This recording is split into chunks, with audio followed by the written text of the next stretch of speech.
porque eu quero dar continuidade a uma reflexão que eu comecei. Quero continuar pensando que Cristo olhou para algumas pessoas e os chamou para ser os seus discípulos. E esse mesmo Jesus, esse mesmo Deus tem olhado para as pessoas hoje e tem dado a cada uma delas também do seu chamado. E quando o Senhor Jesus nos chama, e quando nos tornamos filhos de Deus, participantes do reino de Deus, servos e servas do Senhor, Deus nos chama com alguns propósitos. E algumas características Ele deseja ver em nós, características que Ele instruiu aos discípulos, não só com palavras, mas com o exemplo e com as ações que fez, enquanto os discipulou por 3 anos.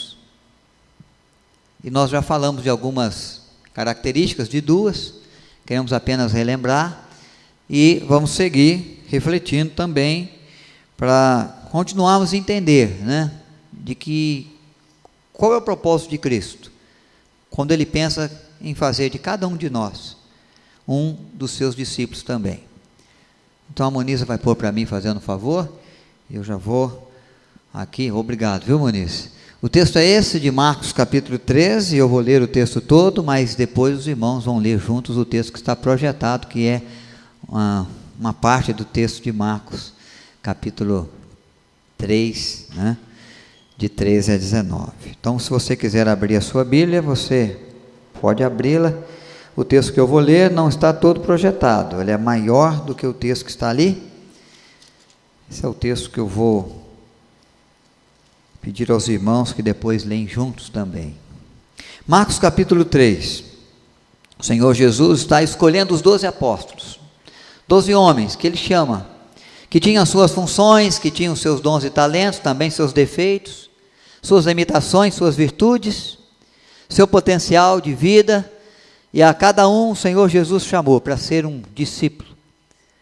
E Ele mesmo vai instruí-los assim, e vai ensiná-los, e vai ver depois na vida deles características as quais Ele esperava, que de fato se manifestaram para a glória de Deus, para a expansão do seu reino e para a edificação do seu povo, da sua igreja. E o texto de Marcos vai nos dizer assim no capítulo 3, a partir do verso 13: Depois subiu ao monte e chamou os que Ele mesmo quis, e vieram para junto dele. Então designou 12 para estarem com Ele e para os enviar a pregar, e a exercer a autoridade de expelir demônios. Eis os 12 que designou: Simão, a quem acrescentou o nome de Pedro, Tiago, filho de Zebedeu, e João, seu irmão, aos quais deu o nome de Boanerges, que quer dizer filho do trovão, André, Filipe, Bartolomeu, Mateus, Tomé, Tiago, filho de Alfeu, Tadeu, Simão Zelote e Judas Iscariotes, que foi quem o traiu. Vamos os irmãos lerem juntos esse texto que está projetado, que é parte do texto que lemos. Vamos lá? Subiu Jesus um monte, chamou os que Ele quis, e eles foram para perto dele. Então escolheu 12 homens para ficarem com Ele, e serem enviados para anunciar o Evangelho. E esses 12 Ele chamou de apóstolos. Eles receberam autoridade para expulsar demônios. Algumas características dos discípulos de Cristo. E temos que imaginar que o Senhor quer fazer de nós, porque Ele também nos chamou, de cada um de nós, seus discípulos. E a sua atenção então para as primeiras verdades aqui, que nós destacamos junto à palavra de Deus. Acho que não está indo aqui. Deixa eu ligar de novo aqui.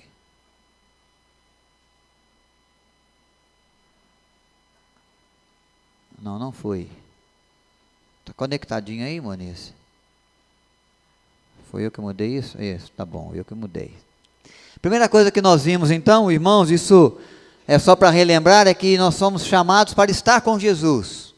É o que o primeiro versículo diz: chamou, escolheu 12 para estarem com Ele. E aí algumas verdades nós destacamos aqui. Estar com Jesus é ter um compromisso firme de vida, um compromisso sólido um compromisso constante, é um compromisso de dia a dia. Esses discípulos vão passar a viver com Jesus, a andar com Jesus, a se assentar à mesa que Jesus senta.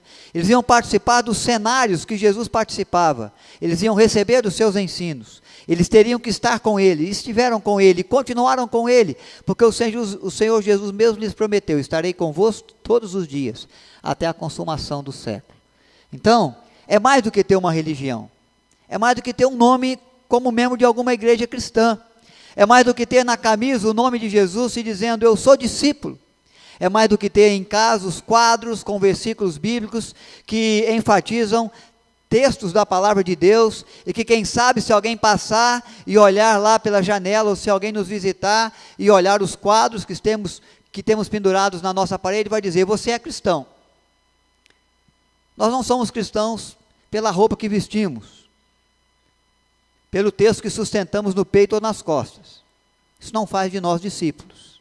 Não somos cristãos por conhecer a Bíblia, ou por conhecer o evangeliquez, que o Evangelho tem.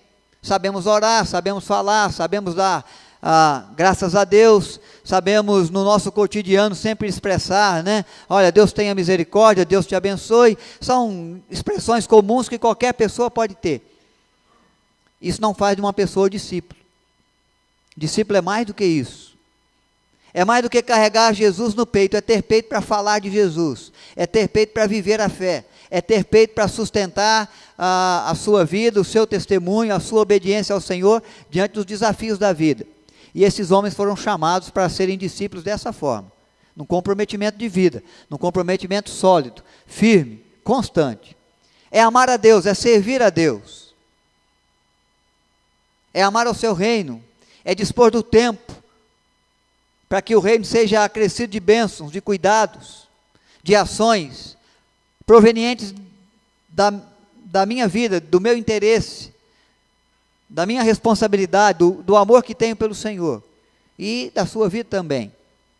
Então é mais do que ser religioso, é viver como Cristo viveu, é poder apresentar às pessoas quem Cristo é poder ser na terra a glória do nome de Deus, é dar um testemunho que alegra o coração do Pai Celeste, é fazer como Paulo fez também, estar tão semelhante a Cristo nas suas ações, nos seus pensamentos, porque nós ficamos semelhantes, parecidos com aqueles com quem nós andamos juntos, os nossos amigos, o nosso cônjuge, eles vão ficando semelhantes a nós ou nós a eles, a ponto de nós pensarmos as mesmas coisas, de termos às vezes os mesmos gestos, de nos assentarmos da mesma maneira, de lembrarmos das mesmas palavras.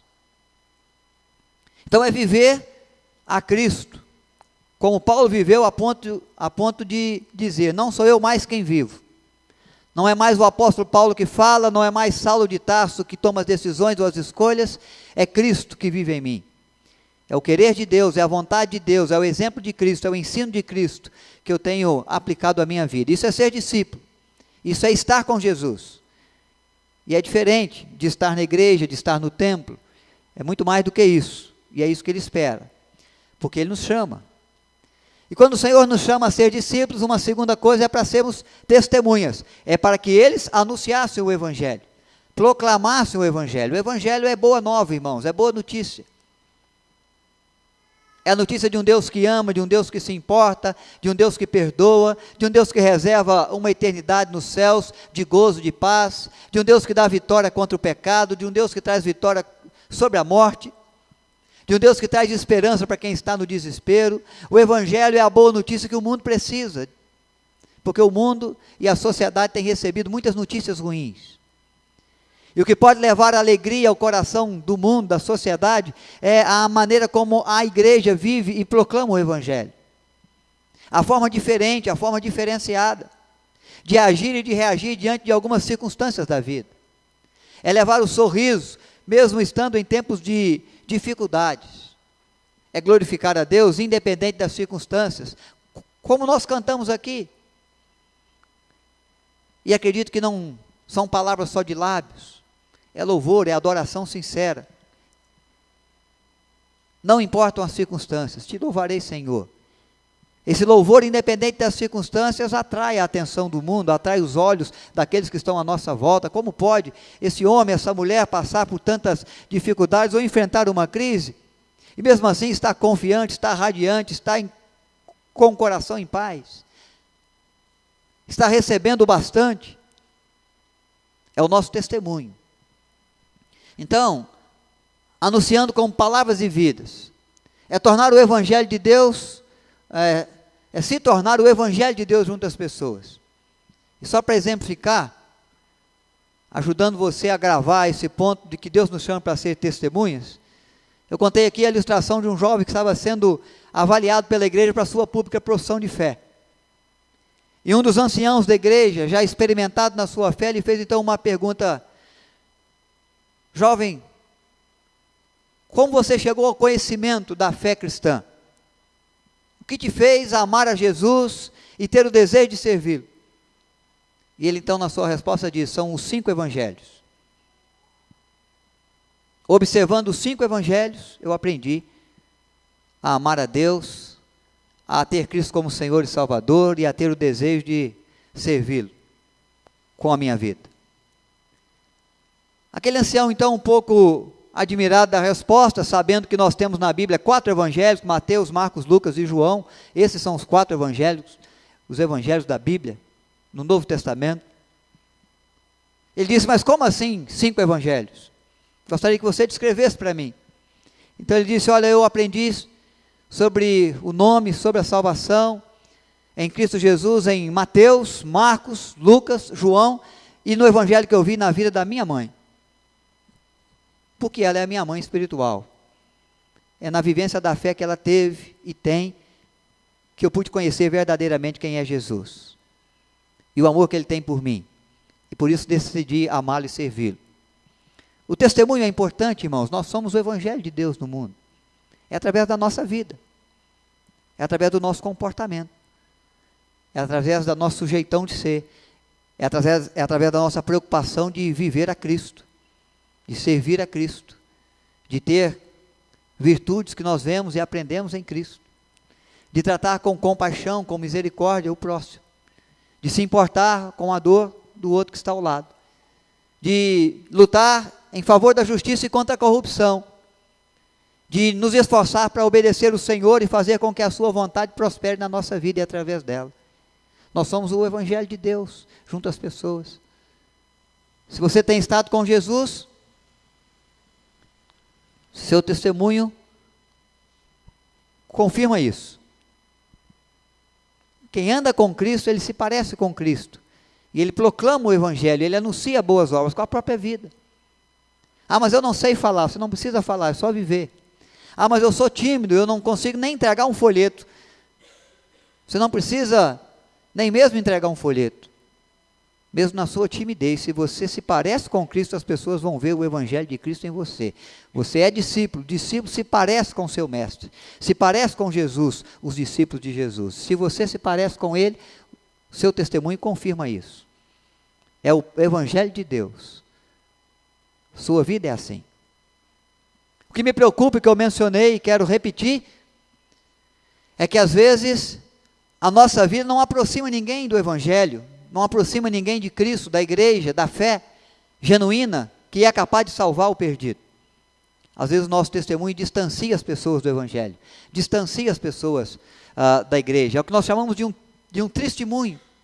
Quando as pessoas nos conhecem, quando elas veem as nossas ações, as nossas reações, o nosso compromisso com a igreja, quando eles percebem a maneira como tratamos as pessoas, eles dizem: isso é ser crente? Não quero isso para mim de jeito nenhum. É isso que é ser discípulo de Cristo? Estou fora. Então é uma preocupação que nós temos que ter. O nosso testemunho aproxima as pessoas, mas o nosso testemunho distancia as pessoas do Evangelho, da graça de Deus, porque nós representamos o nome de Deus. E precisamos ter esse pensamento quando falamos, quando expomos os nossos sentimentos, as nossas posições, quando fazemos as nossas escolhas, quando agimos diante de algumas circunstâncias ou reagimos, na maneira como tratamos o nosso funcionário, ou o nosso patrão, ou o nosso irmão, ou o nosso cônjuge, ou nosso pai ou mãe. Porque se somos parecidos com Jesus, nós vamos dar um bom testemunho através da nossa vida também.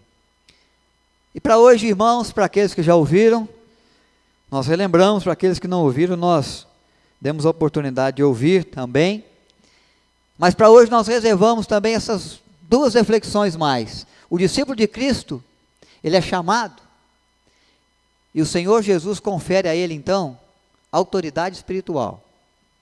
Eles são chamados para proclamar, é a primeira expressão, eles vão anunciar o Evangelho, e no versículo 15 vai dizer, e para exercer a autoridade de expelir demônios. Tem gente que não gosta nem de ouvir falar em demônios, ou em Satanás, ou no diabo. Tem gente que fala, olha, nós não podemos mencionar esse nome, isso é um nome terrível. A Bíblia fala que o diabo é mesmo uma figura terrível, e tem planos terríveis, e propostas terríveis, medonhas contra a humanidade. A Bíblia fala que ele veio dos céus como um anjo caído, por desejar ser igual a Deus, por ter no coração o intento de tomar o trono do Pai. E quando ele vem para a terra, ele vem para fazer a arruaça, ele vem para fazer o que for preciso, para que os seres humanos sejam distanciados de Deus, tenham a sua visão espiritual cegada, tenham o seu entendimento confundido, tenham os seus corações tomados por todo tipo de males que o diabo puder trazer na vida do ser humano, para que eles se distanciem cada vez mais de Deus, para que eles fiquem cada vez mais perdidos, para que eles possam se envolver com as coisas cada vez mais sujas, com as trevas mais escuras. A Bíblia diz que ele é astuto, ele é perspicaz, oh, não deu, hein, irmão? Perspicaz, aí. Obrigado. E ele sabe aonde você tem a sua fraqueza. E ele sabe aonde o pastor Nai tem a fraqueza dele. E ele não é alguém, ou uma força, ou um diabo, um demônio, que age sem direção, ou que age dando golpes ao vento. Ele sabe muito bem onde bate. Ele sabe onde enfia a cunha para destruir as construções que nós estamos tentando fazer. Nas brechas que surgem, nos meus erros, nas minhas inclinações carnais, nas minhas fraquezas. Ele dá golpes certeiros. Ele não desperdiça esforço. Ele não desperdiça plano. Ele coloca o laço para prender o pé no lugar certo. Ele tem o atrativo certo. Hoje nós não vemos mais arapucas por aí, nem laço do passarinheiro. Às vezes mais no interior pode ser que se encontre arapucas ainda. Mas o diabo sabe onde arma uma arapuca.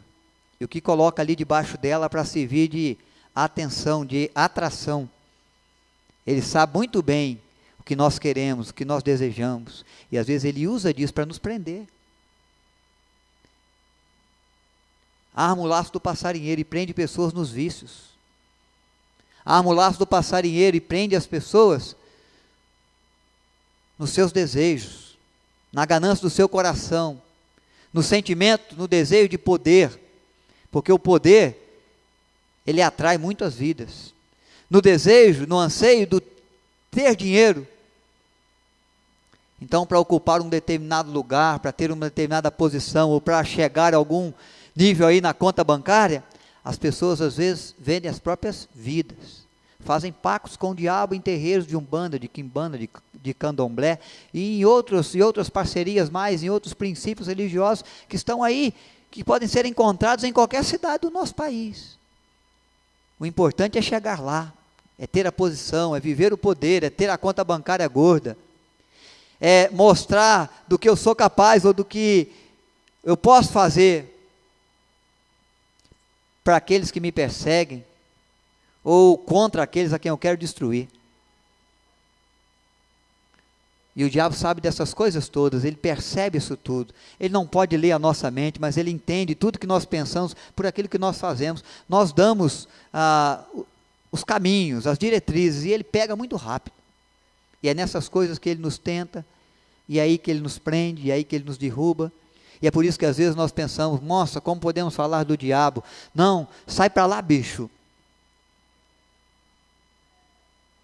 E nós devemos temer mesmo,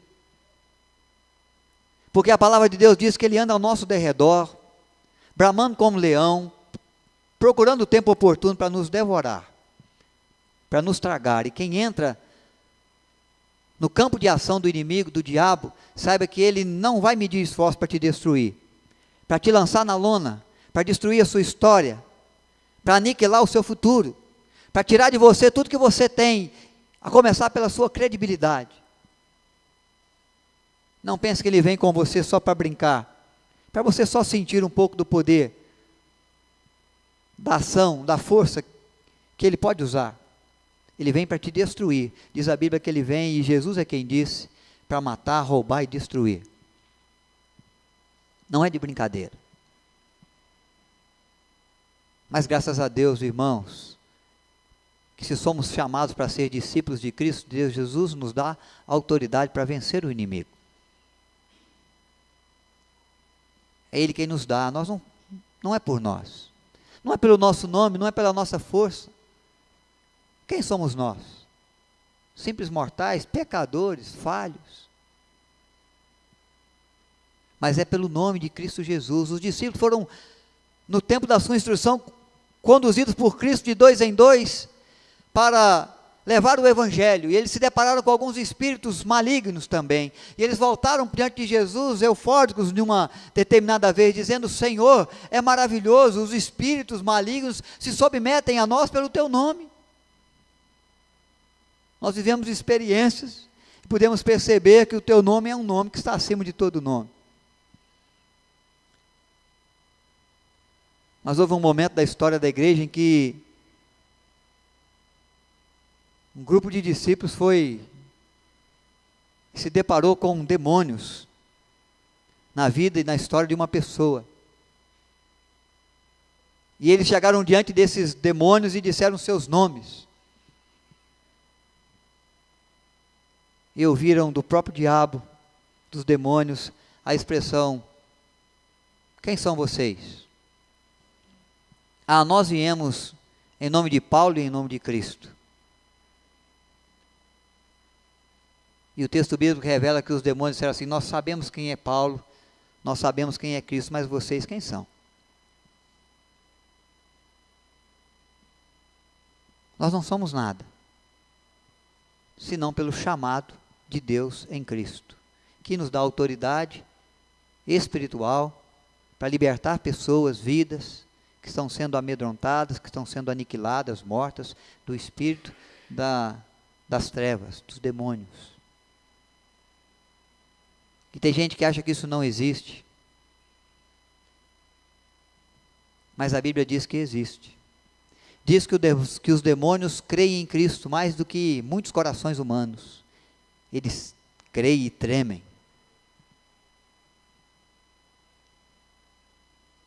Diz que eles sabem que pouco tempo lhe resta. E que são vorazes.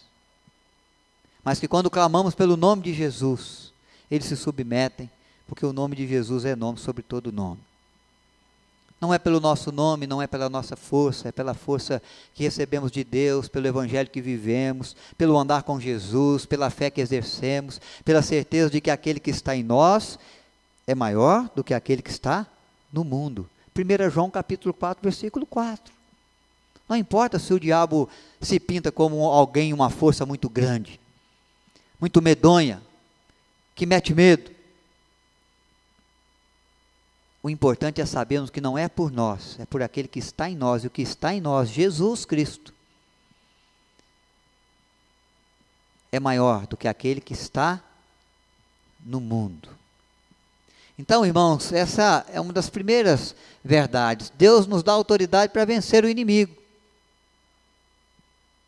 E quando nós caminhamos nesse caminho, quando nós entendemos essa verdade, quando nós nos colocamos de prontidão, nós entramos numa batalha também, uma batalha espiritual, que já foi vencida por Cristo. A luta já está ganha. O final nós já sabemos. Jesus já derrotou o inimigo, o diabo, no deserto, usando da palavra de Deus. Ele não é maior, ele nunca vai ser maior, ele nunca vai ter um nome mais forte, ou algum poder, alguma grandiosidade, como é o nosso Deus. Mas nós temos que nos envolver nas nossas batalhas espirituais aqui. Não sei se vocês sabem, mas um determinado grupo de discípulos foi também no tempo de Cristo, sendo instruído por ele, se deparou com alguns demônios, uma legião, e voltaram diante de Cristo, tristes, derrotados. O demônio que estava naquelas pessoas, deram nos discípulos uma surra.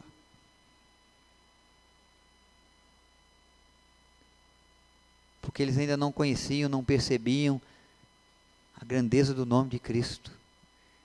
Que precisavam se preparar para essas batalhas espirituais que são reservadas àqueles que são chamados para servir o reino de Deus, para afugentar o reino das trevas.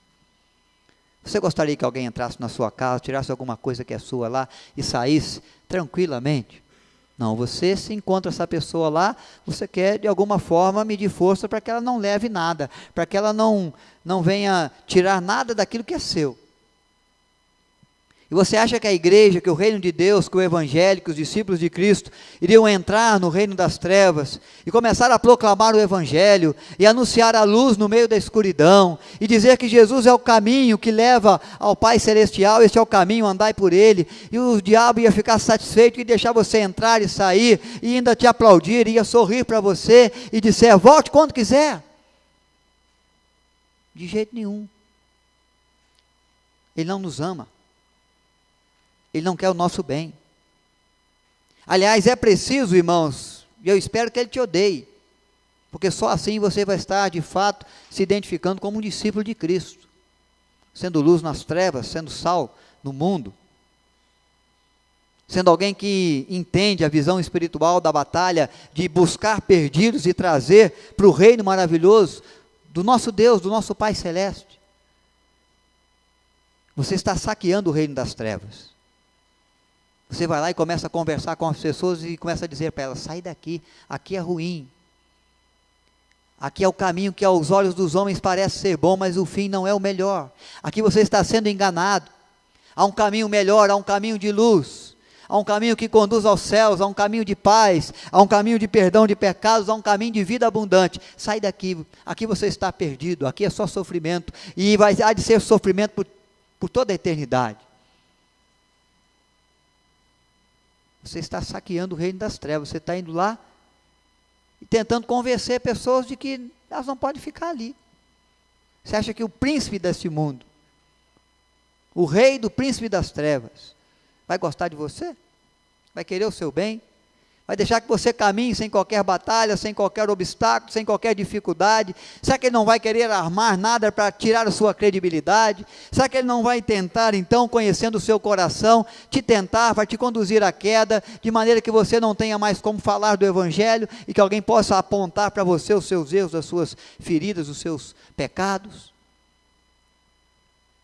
Mas nós temos a graça de Deus. Mas é preciso que nos preparemos, porque nós estamos saqueando o reino das trevas, para ver o poder de um Deus que transforma a história e que restaura a sorte. Quando pessoas eram libertas dos espíritos malignos, elas tinham a sorte da sua vida restaurada. Alguns viviam já sem família, alguns já estavam sendo praticamente mortos aos poucos, lançado no fogo, lançado na água, lançado no fogo, lançado na água, vivendo entre os sepulcros. Alguns já estavam sem condição de ter planos, de ter paz, de ter sossego. Alguns já estavam fora da sua família, fora da sua casa. Alguns já eram discriminados pela sua sociedade, pela sua cidade. Eles não tinham como retomar a vida, não tinham mais lucidez. Mas quando o Senhor Jesus chega e ergue a sua voz, e ordena aos espíritos malignos que saíssem, a sorte dessas vidas eram restauradas, a história delas mudava. Quando nós conseguimos convencer alguém que está preso num vício, numa atitude pecaminosa, de que há um caminho de perdão, há um caminho de nova vida em Cristo, essas vidas e essas histórias são transformadas. A família desse povo começa a viver mais em paz, porque todo lugar que há o pecado há dano, e onde há dano há choro, e a angústia, e a tristeza, e a perdas. Mas o Senhor Jesus nos chama para que possamos exercer a autoridade que Ele nos confere, para fazermos da fé cristã uma fé vitoriosa, vencendo e para vencer, no nome daquele que tem o nome sobre todo nome. Nós não precisamos temer, irmãos. Alguns crentes às vezes temem. Se souber de ter alguma manifestação demoníaca lá na zona norte, ele fala, pode deixar que eu estou indo, e se dirige lá para a zona sul. Estou indo para bem longe. Se houverem dizer, você pode deixar que eu oro daqui mesmo. Mas às vezes você vai ter que ir lá. É preciso ir. É preciso confrontar a força das trevas com a força da luz, com a graça do Evangelho, com o poder de Cristo, com o nome de Cristo. Não há o que temer, o que está em nós é maior do que está no mundo. Uma última reflexão, irmãos, é que o discípulo é chamado para viver em comunhão. Esse texto nos lembra também isso no verso 16, eis os 12 que designou, e vai mencionar o nome de cada um deles. Cada um com a sua característica muito pessoal, cada um que vem de uma formação diferente de vida, de família, de lar, até de região. Alguns que têm princípios religiosos, ideias religiosas diferentes umas das outras, funções, profissão diferente, de classes sociais diferentes. Mas o Senhor os chama para andar juntos,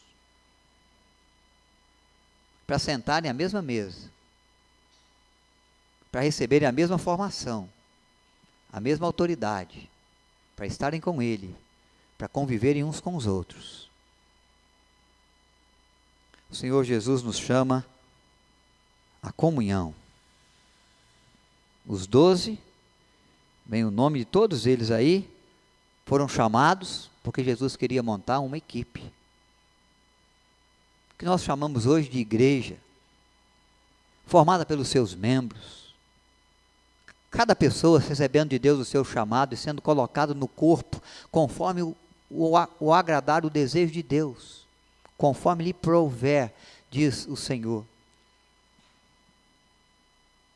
Pessoas diferentes, que vieram de formação, de famílias diferentes, pessoas que pensam diferente de nós em algumas coisas, mas que têm o mesmo Deus, exercem a mesma fé, adoram com o mesmo vigor, compreendem a batalha espiritual que estamos envolvidos, todos nós, e que foram chamados pelo Senhor para ser discípulos como eu e você, homem ou mulher, criança, jovem, adolescente, de idades diferentes, mas para formar uma só família, um só povo, um povo de Deus, um povo zeloso, um povo de boas obras. É para estarem juntos, é para adorarem a Deus juntos, é para partilharem a comunhão dos santos. Nós cantamos aqui no primeiro cântico, que bom que nós estamos aqui reunidos no templo nas horas da noite. E é bom saber que o Senhor abençoa a sua vida a partir da minha, que o Senhor te abençoe. É o que nós cantamos. E estendemos as mãos depois para abraçar os nossos irmãos, para cumprimentá-los, para dizer que bom que você veio, a sua presença me alegra, a sua participação me edifica. Aquilo que Deus tem feito na sua vida me atrai aos caminhos que Ele tem também para mim. O desafio que você tem enfrentado tem me fortalecido nos desafios que eu enfrento.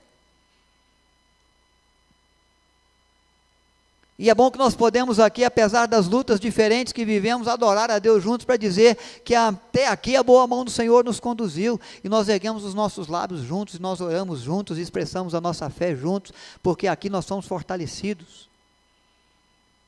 Se alguém está desanimado, Deus coloca alguém do lado para animar. Se alguém está triste, quem sabe ele sai daqui mais alegre. Se alguém estava sem esperança, achando que a semana ia ser ruim, porque há muitas coisas aí que estão nos preocupando, as nuvens negras já se acumularam sobre a nossa cabeça. Nós vamos sair daqui acreditando que o sol vai brilhar para nós, que o que Deus tem reservado para nós é além daquilo que pedimos ou pensamos. É a comunhão dos santos, que é mencionado no Salmo 133, que eu coloquei ali um pequeno versículo, e o primeiro versículo, no momento do prelúdio, que traz a comunhão. Como é bom e agradável vivermos unidos os irmãos. Quanto esses discípulos aprenderam caminhando juntos. Quanto eles cresceram na sua fé. Quanto eles puderam conhecer melhor uns aos outros, as fraquezas e as virtudes. Como eles puderam fazer pelo reino de Deus quando deram as mãos. Somaram a capacidade de cada um em favor do reino, e cada um fez a sua parte, e muito foi realizado, porque o reino de Deus foi estabelecido a partir destes homens, que aprenderam a ser um povo só, um corpo só, a trabalhar junto pela mesma obra, pela mesma causa, apesar das diferenças, apesar das fraquezas, apesar das limitações. É um que nega,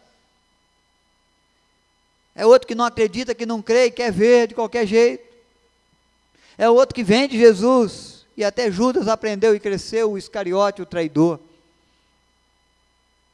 Expressou depois remorso, porque compreendeu que tinha traído o Filho de Deus, o enviado de Deus, que veio para formar um povo seu, para fortalecer uma igreja, para dar uma comunhão de santos, abençoadora. Pena que às vezes, irmãos, por muito pouco, nós abrimos mão dessa comunhão. Eu estou cansado demais. Eu já fui muito à igreja esse mês. Essa semana eu não saí lá da igreja. Acho que eu fui na igreja essa semana mais do que o pastor, não preciso mais não. Deixa eu tirar umas férias aqui. Vai ter esse encontro, vai ter aquele outro encontro. Vou escolher aquele que eu me sinto melhor, porque nesse que eu me sinto melhor eu vou, porque eu não preciso ficar ouvindo tanta coisa que me incomoda, não preciso ficar participando de tanta coisa que vai, quem sabe, chamar a minha atenção. Vai ser uma exortação de Deus para mim, é melhor eu não ir. E de repente eu começo a escolher no que eu quero ir, no que eu quero ter, qual encontro que eu vou, qual não vou, em qual eu participo, em qual eu me excluo, em qual eu vou e fico calado, em qual eu vou e de fato eu me envolvo em todas as partes dele, para aproveitar bastante, para crescer bastante. E por muito pouco, porque hoje choveu eu não fui, ou então porque o sol estava muito quente aí, fiquei muito desanimado. E não conseguimos desfrutar da comunhão dos santos, porque demora demais. Irmãos, é vergonhoso nós falarmos que os trabalhos do reino de Deus na igreja demora muito.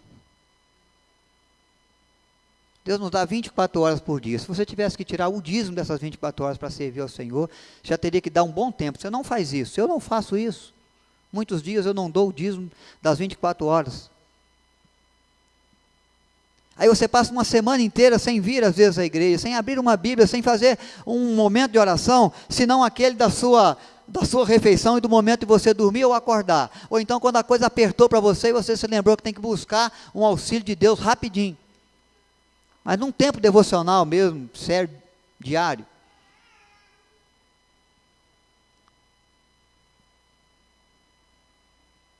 E a gente acha que é muito. 24 horas por dia.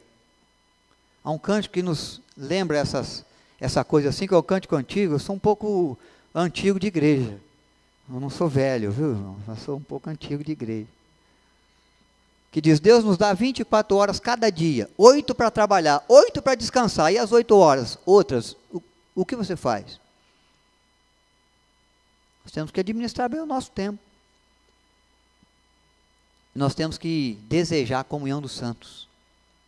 A comunhão dos santos, que está sendo perdida por nós, por causa de uma agenda cheia, por causa de um cansaço, ou por causa de tantos convites que existem, porque eu sei que o mundo convida a gente para tudo quanto é coisa. Mas às vezes a gente não percebe a grandeza da comunhão dos santos. Olha, voltei? Desculpem, irmãos. Nós não percebemos que Jesus formou uma equipe, que Ele chama pessoas diferentes umas das outras, mas Ele nos desafia para andar juntos. E que pode ser que a gente explique, mas será que as nossas explicações são justificáveis diante de Deus?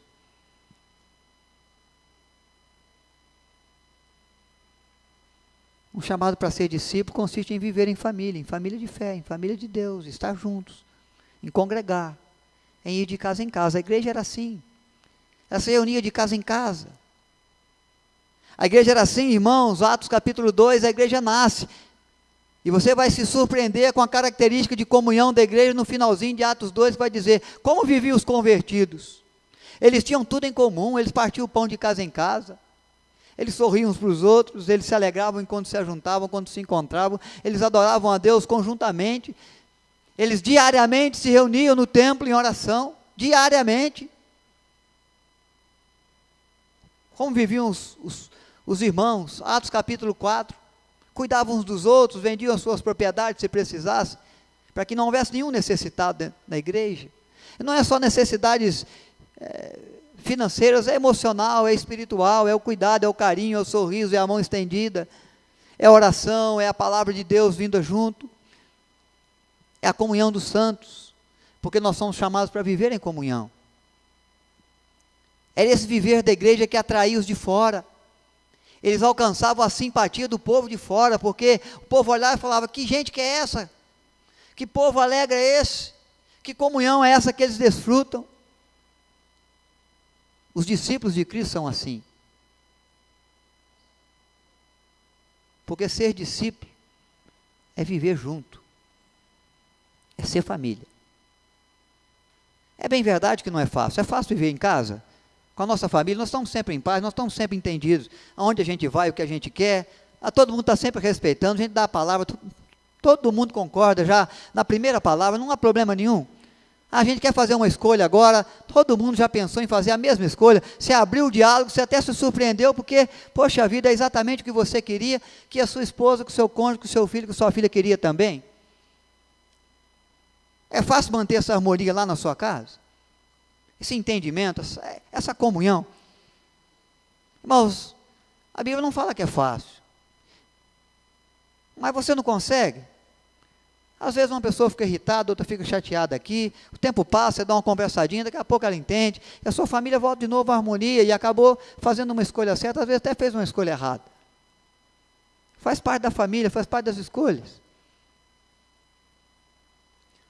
Todo mundo está sempre chorosinho lá, a sua filha, o seu cônjuge, chega sempre para você, quer te abraçar, você fala: não, pode vir, você é cheiroso, você é cheiroso demais. Eu sei que é, mas é sempre assim? Nem sempre assim. Vocês sabiam que a igreja, que a comunhão dos santos, às vezes é simbolizada pela Arca de Noé? Você já imaginou o fedor que tinha na Arca de Noé, com aquele monte de bicho lá dentro? Isso era fácil de aturar? O mau cheiro que vinha, às vezes? Mas contudo eles viveram ali, eles foram salvos ali, eles foram guardados por Deus ali, eles foram abençoados ali, eles foram preservados ali. Todos saíram dali glorificando a Deus. Não foi um período pequeno de convívio. Não foi um tempinho de uma viagem, de atravessar aqui o canal de São Sebastião para a Ilha Bela, não. Então nós temos que ter essa consciência, irmãos. Nós somos diferentes, mas a diferença tem que ser a nossa maior força. Às vezes um irmão erra com a gente erra com ele. Mas nós temos que ter a consciência de que há um caminho para acertar isso. Há um caminho do perdão, do pedir perdão, a graça de Deus, ao agir de um espírito que quebranta o coração mais duro.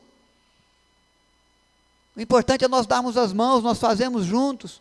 Nós somos diferentes, nós não podemos querer que as pessoas sejam igual a nós, que pensem como nós pensamos toda vez, que façam exatamente como nós imaginamos em todo momento. Graças a Deus que eles são diferentes, senão nós seríamos uma mesmice só, senão algumas coisas que nós não poderíamos fazer juntos, porque eu não sei, e ele é igual a mim e não sabe também.